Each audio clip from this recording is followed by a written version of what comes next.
All right, we are on editing chapter 8, segment 4. Remove the excuses from your mind. Thought experiment. Your story is different. Imagine what your body would feel like if you had never held yourself back. You had never been hit by parents, you hadn't been ridiculed by teachers, you hadn't been shunned by religious leaders, and all your friends had supported the full expression of your authentic self. Imagine what your daily routine would be if you hadn't been in prison and school for 12 plus years. Let's do that. Instead, you had been able to devote yourself to your interests. What would your days look like now? Imagine how your bank accounts would look today if you had been taught healthy money habits since you were 5 years old. You have abundance beyond your means. You can spend all you want, whenever you want, and still have money to spare. What does that abundance, or how does that abundance feel? Imagine the people you love, loving you enough to enthusiastically support your ceiling.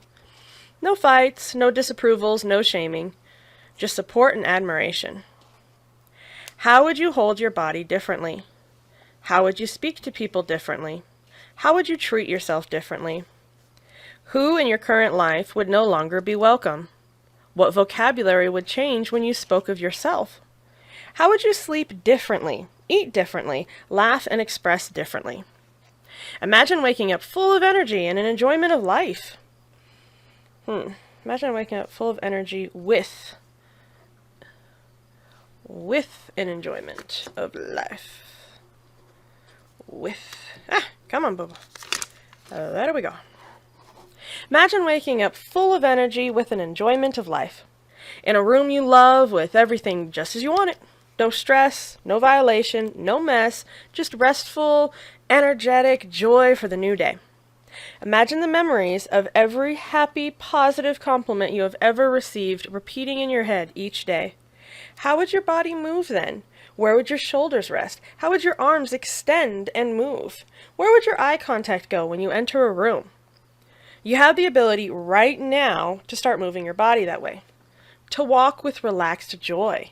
To lay down with a peaceful grace. To laugh as though you are safe in this moment. We are all adaptive creatures. When we act as if, our bodies begin to believe our stories. What have you been acting as if? As if you were the good or the bad child? As if you were powerless in your current situation? As if you were too busy to do that one thing you secretly really want to do? As if you have an abundance of money even though you're in debt? We act as if because that's what we are telling our body to act like. Act as if you have a limp for a minute and you'll recover. Act as if you have a limp for 6 years and your body will have adapted to limp. Try to walk without a limp now will be a struggle. When it comes to money, we all have our own version of a money limp, a bad financial routine that you know is not helping you, but you convince yourself that you'll recover later on. Only later on has now been 8 years and you have no idea how to recover. Imagine your life without your money limp. You follow the habits that you know are good for your finances. You actually feel good following the financially beneficial habits. No sense of loss, no feeling of oppression, no fear, no starvation. Just smart, healthy money habits and a fulfilling life. Removing the excuses from your mind will take some practice. If you're not very experienced with this practice of visualization, go have a talk with a bookworm. They read fantasy books by imagining the characters, imagining the settings, and they feel very real emotions alongside the fictional personas. Imagination can bring about real feelings and real lessons. Ask any theist. They imagine the stories that they worship so vividly that they have actually devoted their entire lives to mimicking the characters. They are the original fanboy/fangirl of stories. So what is your new story? Start acting as if. Let's see, what are we going to name this one? What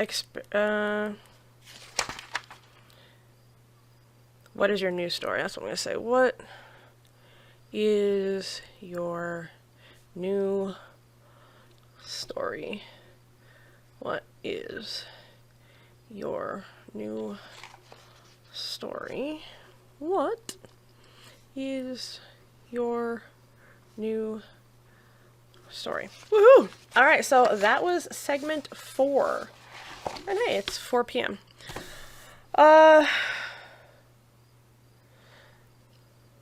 I'm getting through it. I'm trying to figure it out. I feel like this huge overwhelming pressure that I have so much stuff I gotta still get done for your money sign and to try to get it launched, and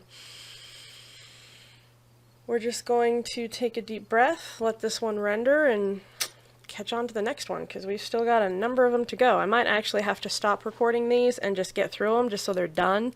Obviously later on as I go through, we'll be doing more of these and actually making them, I don't know what you call them, animations, PowerPoints. We'll be doing stuff like that. But for right now, I'm just trying to get the proofreading done so that I can get the book done, so that I can get the book into bookstores, and then I gotta move and I gotta change my schedule so that I can actually start making this my day-to-day.